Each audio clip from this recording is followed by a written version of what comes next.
جہنم میں بھوک اور پیاس کا علاج۔ جہنم میں ایک آدمی بھوک کی وجہ سے فرشتوں سے کہے گا کہ مجھے کھانے کے لیے کچھ دے۔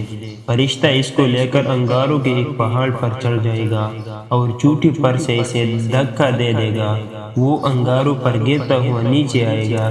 زخم اس کو تکلیف دے رہے ہوں گے، جسم جل رہا ہوگا، یہاں تک کہ نیچے وادی میں آ کر گرے گا۔ اٹھ کر کھڑا ہوگا، جسم میں تکلیف ہوگی، درد ہوگا، بھوک ہوگی، پیاس ہوگی، اور وہ فرشتوں سے فریاد کرے گا کہ مجھے کچھ تو کھانے کے لیے دے دو۔ تو فرشتہ زقوم کا ایک پودا لے کر آئے گا جس میں کانٹے ہوگی، کڑواہٹ ہوگی، وہ اسے کھانے کے لیے دے گا۔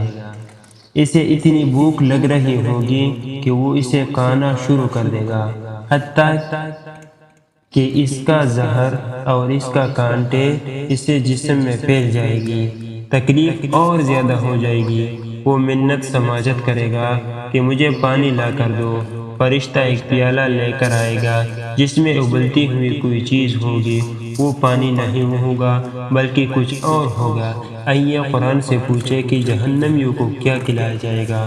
قرآن کہہ رہا ہے وَلَا طَعَامٌ إِلَّا مِنْ غِسْلِينٍ، اور نہ اس کو کوئی کھانے کی چیز میسر ہے سوائے غسلین کی۔ جہنم میں جہنمیوں کے زخم سے جو خون اور پیپ گرے گا، اللہ تعالیٰ اس کو جمع کروا دے گی، اور جب کوئی جہنمی پینے کے لیے پانی مانگے گا تو فرشتہ خون اور پیپ کا پیالہ بھر کر لائے گی اور اس کو دے دے گی، مگر اس آدمی کو اتنا پیاس لگی ہوگی کہ وہ اس پیالے کو منہ سے لگا کر پینا شروع کر دے گا۔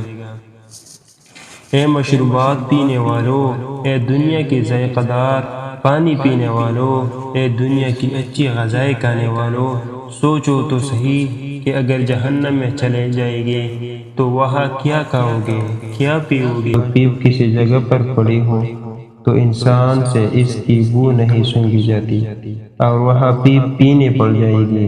وہ اتنی گرم ہوگی کہ اس کی پیٹ میں جانے سے آدمی کی آنتیں کٹ جائے گی اور بالآخر جسم سے باہر نکل جائے گی۔ پھر اللہ تعالیٰ انہیں ٹھیک کر دے گی، پھر اس کو دوبارہ بھوک لگے گی۔ فرشتہ اس کو انگاروں کی پہاڑ پر لے جائے گا۔ یہی منظر ہمیشہ چلتا رہے گا۔ ایک روایت میں آیا ہے کہ جہنمی جہنم میں 1000 سال تک رہیں گی، حتیٰ کہ ان کی آواز کتوں کی بون کی جیسے بن جائے گی، مگر اللہ رب العزت کو پھر بھی ترس نہیں آئے گا۔ اے دوست، آج تیری آنکھ کا ایک آنسو اللہ کی رحمت کو کھینچ سکتا ہے، تو 2 آنسو بہائے گا تو اللہ تعالیٰ تیرے گناہوں کو دھو کر رکھ دے گی، اور اگر آج اس دنیا میں نہیں روئے گا تو پھر جہنم میں ہزاروں سال رونا پڑے گا۔